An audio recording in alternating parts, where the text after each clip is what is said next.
thing? What is your motive? Yes. Is this where God wants me to be? What would God have me do? Rolling, guys. Welcome to our YouTube channel, where we talk about everything godly that pertains to life and Christian living and no only fun.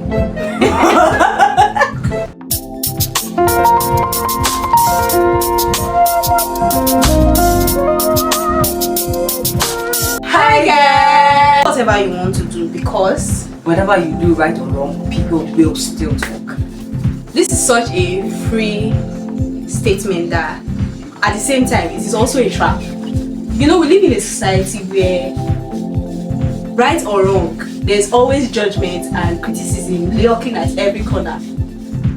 Actually, and there is a balance to these things. A lot of persons will take it to the extreme where it does not matter what I do, it's my life.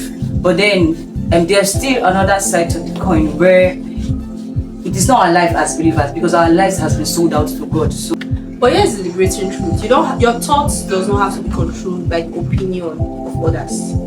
actually there is, like I said earlier, the balance of living this kind of life where we find ourselves in situations where we as believers, we don't want to be accountable to anybody because we feel that it's our life. We should live the life the way we want to, because nobody has a say in our lives. But here is the very bitter and plain truth is that as believers, we are accountable to God first of all. We are accountable to our leaders. Yes. We are accountable to our mentors. Yes. And we are accountable to the people that look up to us, because a lot of people will not get to see Jesus in its entirety. They will not get to read Jesus, but because of you, the life that you live, because you are living a life that you are accountable to somebody, accountable to the Lord, they will not be able to meet Jesus, but through your life, they are able to see Jesus. So that is one side of being that. So Okay, you can ask yourself these questions: who am I?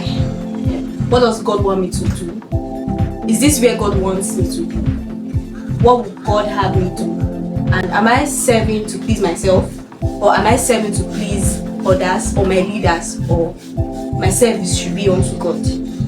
in today's world, in Christianity today, you see how that a lot of persons are doing service because of what people would say.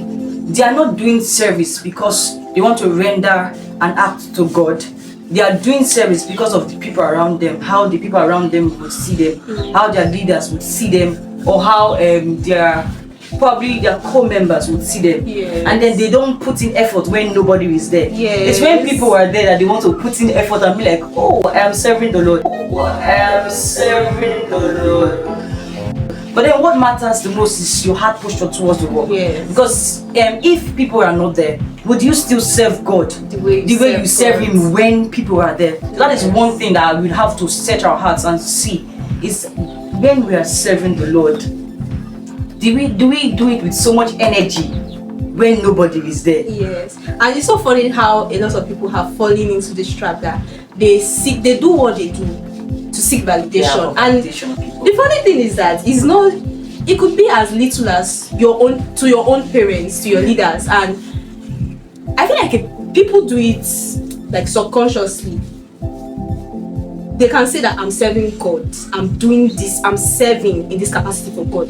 Meanwhile, your heart is fixed on the fact that you want people to be happy. You want to please man instead of pleasing God. Okay, Like there's a thin line between pleasing man and pleasing God. I think there is this innate desire of a human to Yes. find or to seek validation In human beings. So it is really understandable when we get to see people wanting to do some certain things for the reward of another man. Yes. But then it's just to find balance. Yes. Balance, like when you are doing this thing, what is your motive? Yes.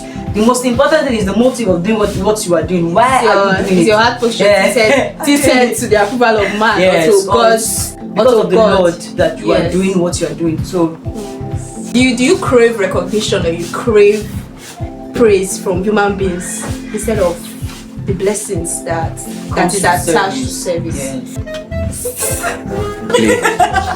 So what does it really mean to serve God in God?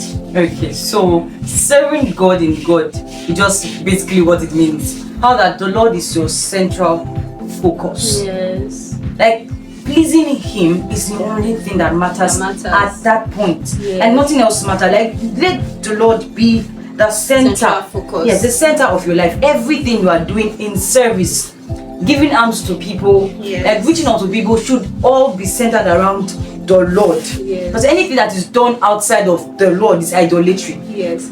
That you are serving God in the points that you see Him as first, as the Yes. priority. Yes. That He's the only one that matters.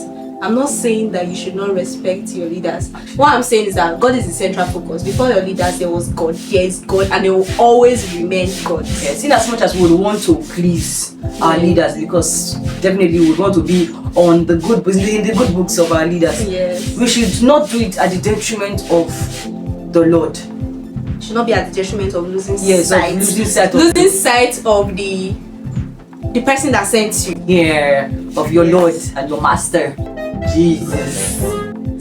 So basically, God is not just interested in your outward expression. He's also interested in your inward expression, because out of the abundance of the heart, the mouth speaks. Yes. Before the words that proceed from your mouth is a product of the things that your heart has nurtured and conceived. So before it comes out, it's first nurtured in your heart. The thing is that before it comes out as an action, you would have thought of it and nurtured it in your heart before you produce that outward expression.